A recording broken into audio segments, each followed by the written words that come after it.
നമ്മൾ ഈ വീഡിയോയിൽ നോക്കാൻ പോകുന്നത് AVR മൈക്രോ കൺട്രോളർ ഉപയോഗിച്ചിട്ട് ഒരു ഡിവിഷൻ്റെ പ്രോഗ്രാം എങ്ങനെ നടത്താം എന്നുള്ളതാണ്.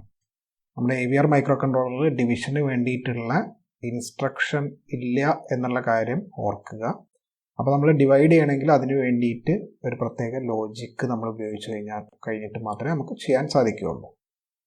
അപ്പോൾ അതിൻ്റെ ലോജിക്ക് എന്താണെന്നുള്ളത് ഒന്ന് ആദ്യം നോക്കാം. ഇവിടെ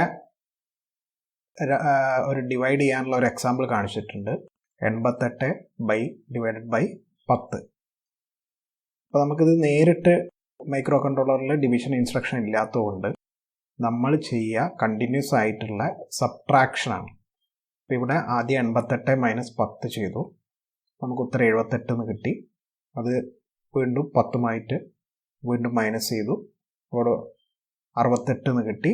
അങ്ങനെ മൈനസ് ചെയ്ത് പോവുക, കണ്ടിന്യൂസ് ആയിട്ട് മൈനസ് ചെയ്യുക. മൈനസ് ചെയ്തിട്ട് 0 കുറഞ്ഞു കഴിഞ്ഞാൽ ഇവിടെ ലാസ്റ്റ് -2 എത്തിയിട്ടുണ്ട്. -2 എന്ന് പറഞ്ഞാൽ 0 കുറഞ്ഞു കഴിഞ്ഞാൽ നമ്മൾ മൈനസ് ചെയ്യുന്ന പ്രോസസ്സ് അവിടെ വെച്ചിട്ട് സ്റ്റോപ്പ് ചെയ്യും. അപ്പോൾ ഇത് എത്ര പ്രാവശ്യം ഇവിടെ മൈനസ് ചെയ്തു എന്നുള്ളതാണ് ഇവിടെ കാണിച്ചിരിക്കുന്നത്. ഇവിടെ 9 പ്രാവശ്യം മൈനസ് ചെയ്തിട്ടുണ്ട്.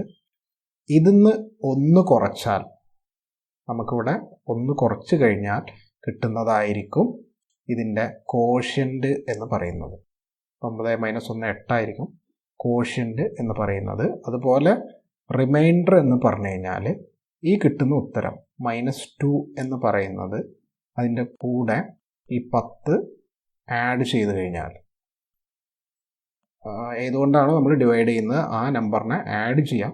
ആഡ് ചെയ്ത് കഴിഞ്ഞാൽ ഉത്തരം നമുക്ക് 8 ആണ് കിട്ടുക. അതായിരിക്കും നമ്മളുടെ റിമൈൻഡർ എന്ന് പറയുന്നത്. അപ്പോൾ ഈ രീതിയിലാണ് ഇവിടെ കോഷ്യൻ്റും റിമൈൻഡറും നമ്മൾ കണ്ടുപിടിക്കുന്നത്. അപ്പോൾ ഇത് ഓരോ പ്രാവശ്യം ഇങ്ങനെ സബ്സ്ട്രാക്ട് ചെയ്യുമ്പോഴും ഒരു രജിസ്റ്റർ വാല്യൂ ഇൻക്രിമെൻ്റ് ചെയ്യാം.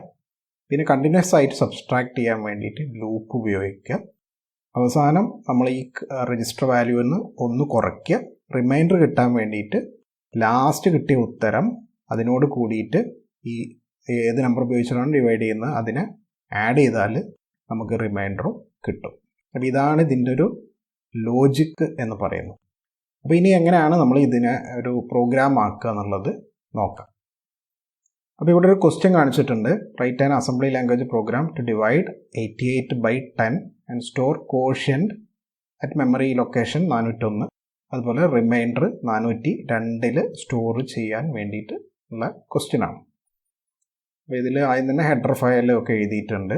നിങ്ങൾക്കറിയാം, ഓൾറെഡി നമ്മൾ കഴിഞ്ഞ പ്രോഗ്രാമിലൊക്കെ ഹെഡർ ഫയൽ കാര്യങ്ങളൊക്കെ പറഞ്ഞതാണ്.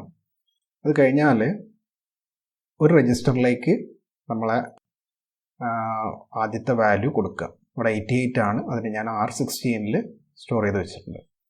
അപ്പോൾ അത് ഇമ്മീഡിയറ്റ് വാല്യൂ സ്വീകരിക്കാനുള്ള ഇൻസ്ട്രക്ഷനാണ് LDI. അപ്പോൾ ഇവിടെ ഞാൻ നേരെ ഡെസിമൽ വാല്യൂ തന്നെയാണ് കൊടുത്തിട്ടുള്ളത്. നമ്മൾ ക്വസ്റ്റ്യനിൽ ഡെസിമൽ വാല്യൂസ് ആണ് തന്നിട്ടുള്ളത്. നമുക്ക് പ്രോഗ്രാമിൽ വേണമെങ്കിൽ ഡയറക്റ്റായിട്ട് ഡെസിമൽ വാല്യൂസ് ഉപയോഗിക്കാം. അതല്ല നിങ്ങൾക്ക് എക്സാഡെസിമൽ വാല്യൂ ആണ് തരുന്നതെങ്കിൽ എക്സാഡെസിമൽ വാല്യൂ ഉപയോഗിക്കാം.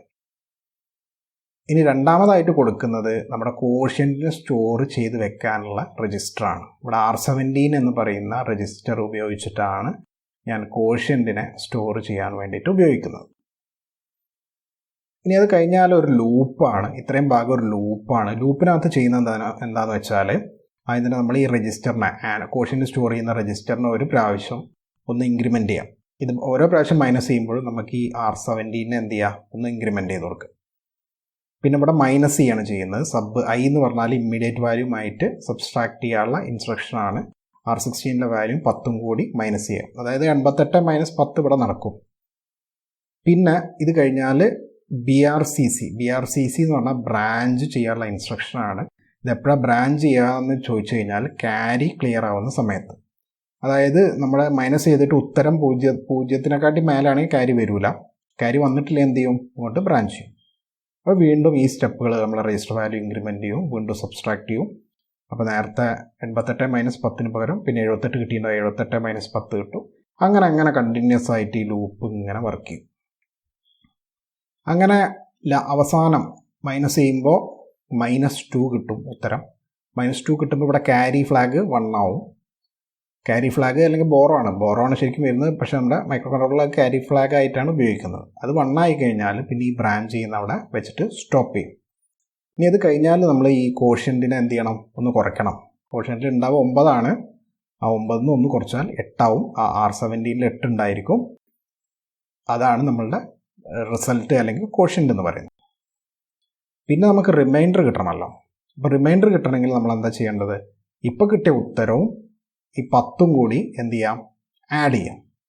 അപ്പോൾ അതിന് വേണ്ടിയിട്ട് ഞാനിവിടെ R18ലേക്ക് 10 എന്ന് പറയുന്ന വാല്യൂ കൊടുത്തിട്ടുണ്ട്.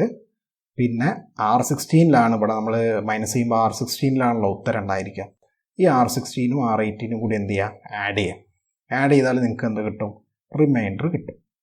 ആ കിട്ടുന്ന റിമൈൻഡറിനെയും പിന്നെ നമ്മുടെ കോഷ്യൻറ്റിനെയും സ്റ്റോർ ചെയ്ത് വെക്കുക എന്നുള്ളതാണ് ഇനി ചെയ്യേണ്ടത്.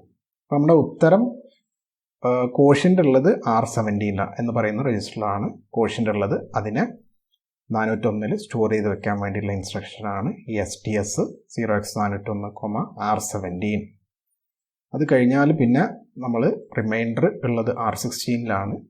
R16നെ 402 സ്റ്റോർ ചെയ്ത് വെക്കാനുള്ള ഇൻസ്ട്രക്ഷനാണ് STS 0x402, R16.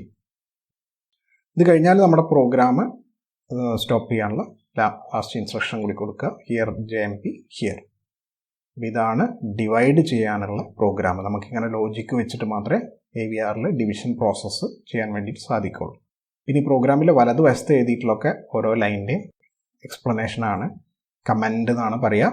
നമ്മൾ സെമിക്കോളൻ ഇട്ട് ചെയ്യുന്നതൊന്നും നമ്മുടെ സോഫ്റ്റ്വെയർ റീഡ് ചെയ്യില്ല, നമുക്ക് മനസ്സിലാവാൻ വേണ്ടിയിട്ടാണ് ഈ ഭാഗം ഉപയോഗിക്കുന്നത്. അപ്പോൾ നിങ്ങൾ പരീക്ഷയ്ക്ക് പ്രോഗ്രാം എഴുതുന്ന സമയത്ത് ഈ ഇത് എഴുതണമെന്നില്ല. നിങ്ങൾ പ്രോഗ്രാംസ് ഈ സൈഡിലുള്ള കാര്യങ്ങൾ മാത്രം എഴുതിയാലും മതി.